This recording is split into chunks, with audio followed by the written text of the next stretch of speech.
Yo les potos, c'est Mogota, j'espère que vous allez bien. Aujourd'hui on se retrouve pour une nouvelle vidéo. On va parler de théories sur Fortnite. La vidéo vous sera présentée par mon ami Brosti qui s'est fait un plaisir de vous préparer le sujet. Régulièrement on a décidé de vous proposer des vidéos théories qui vont arriver de plus en plus sur la chaîne. J'espère que ça vous plaira, en tout cas j'attends vos retours avec impatience dans les commentaires. Enfin bref, je vais canaliser mon énergie et on passe directement au vif du sujet.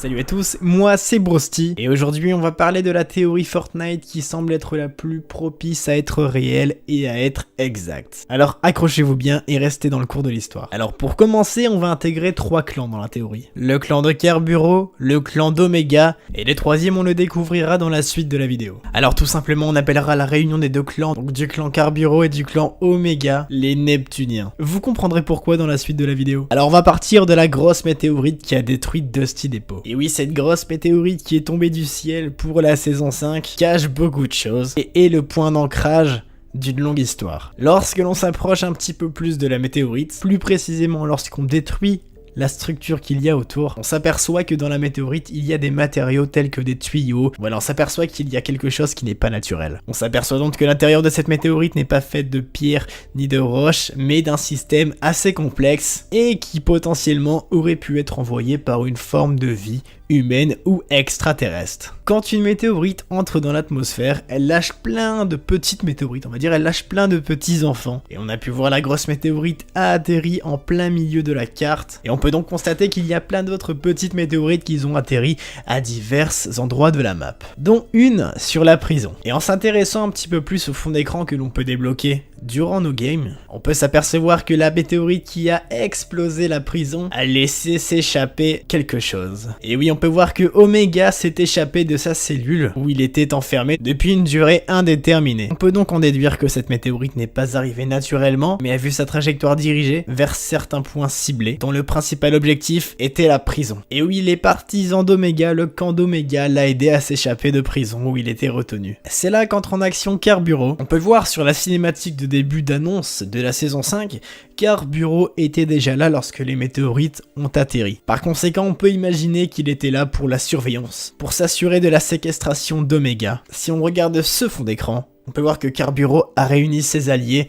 et son conseil pour se mettre à la poursuite, pour se mettre à la chasse d'Omega. Donc je vous laisse deviner qui sont les méchants, qui sont les gentils. Et d'ailleurs dites-moi dans les commentaires, vous êtes plutôt team quoi? Team Omega ou team Kerbureau? Par conséquent, on peut constater qu'il y a deux clans. On va dire le clan des gentils, donc celui de Kerbureau, et le clan des méchants. Vous comprendrez pourquoi je qualifie ces deux clans de gentils et l'autre de méchants. Suite à ça, nous n'avons plus de nouvelles d'Omega, sauf à un moment où on le voit dans une sorte de repère avec des belles bannières partout, en train de commander, de diriger, de mettre en action un plan en rapport avec une armée de robots. Mais un petit détail va retenir notre attention. Si on regarde bien sur leurs vêtements, on peut distinguer un petit logo, qui est le même que celui que l'on retrouve sur les camions qui transportent les petites pierres violettes qui nous servent à voler. Pour l'instant, on ne sait pas où, mais voilà, ces camions les transportent et les emmènent quelque part. Et ce logo, ce n'est pas juste un logo du Battle Royale, c'est un logo qui apparaît dans le mode Sauver le Monde de Fortnite. Et donc c'est un petit peu le logo d'une entreprise qui fait un petit peu tout dans Sauver le Monde. Et ça va être très intéressant pour la suite. Moi, ça me fait penser un petit peu à une histoire. Si on regarde la description d'Omega, on peut en constater qu'il n'en restera qu'un. Alors il parle d'Omega et de Kerbureau. Vu leur équipement, vu leur tenue, vu leurs points communs,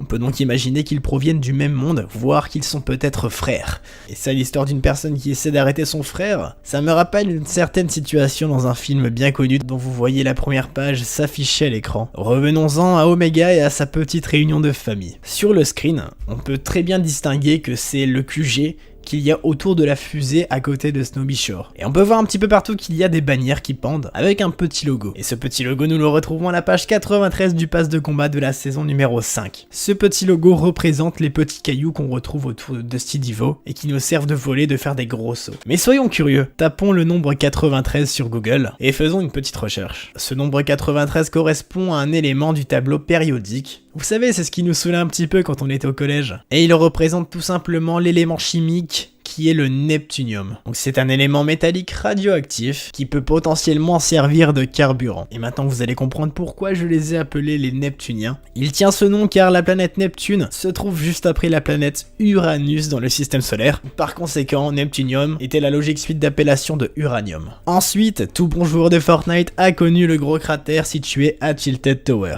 Récemment, il a été rebouché et on a pu voir des camions qui transportaient les pierres qui s'y trouvaient. Et ces camions partent en direction justement de la fusée d'Omega. On a vu que ces petits cailloux roses étaient des éléments radioactifs qui pouvaient potentiellement servir de carburant. Coïncidence ? Coup de chance ? Je ne sais pas. Alors pour la suite, il y a deux possibilités. Soit Omega veut alimenter sa fusée pour partir avec son armée de cette planète et aller conquérir d'autres mondes, ou soit tout simplement il voudrait alimenter la fusée qui en fait n'est pas une fusée mais un missile pour tout simplement exploser la carte de Fortnite Battle Royale. Vient maintenant le troisième clan dont je vous ai parlé en début de vidéo. Tout bon joueur de Fortnite Battle Royale ne fait pas gaffe aux petites animations. Lorsqu'un joueur du Battle Royale meurt, son corps, son âme et son esprit est emporté par un petit appareil photo, par un petit appareil, appelez ça comme vous voulez, mais voilà, le corps ne reste pas sur place. Et en plus de ça, le fait que l'on retrouve le logo d'une grosse entreprise qui gère un petit peu tout sur le mode sauver le monde, sur les vêtements des humanoïdes robots du Battle Royale, cela peut nous faire envisager qu'il y a un très gros lien entre le Battle Royale et le mode sauver le monde. Et justement, quel est ce lien? Le mode Battle Royale serait une simulation du mode sauver le monde. Je pense qu'on a déjà tous vu ça dans des films, dans des séries. Il y a le monde réel avec des guerriers et tout ça, et pour s'entraîner sans prendre de risques, ils rentrent dans un simulateur qui les entraînera au combat. Et bien là, le monde réel serait le mode sauver le monde, et le simulateur, le Battle Royale. Alors la question est la suivante. La théorie d'Omega, la théorie de Carburo, toutes les théories auxquelles nous réfléchissons depuis le début sur Fortnite Battle Royale, ne seraient-elles que du flan? Est-ce que ce ne serait pas un complot de l'entreprise qui s'occupe de la survie sur Sauver le Monde? Ou au contraire, est-ce bel et bien vrai? Donnez-moi votre avis dans les commentaires. La vidéo se termine ici, j'espère qu'elle vous aura plu. N'hésitez pas à aller vous abonner à ma chaîne YouTube et également à celle-ci. Si cette vidéo vous a plu et que vous en revoulez, n'hésitez pas à me lâcher un petit pouce bleu, ça me montrera que vous aimez ça. Et sur ce, c'était Brosty, et je vous dis ciao bye bye.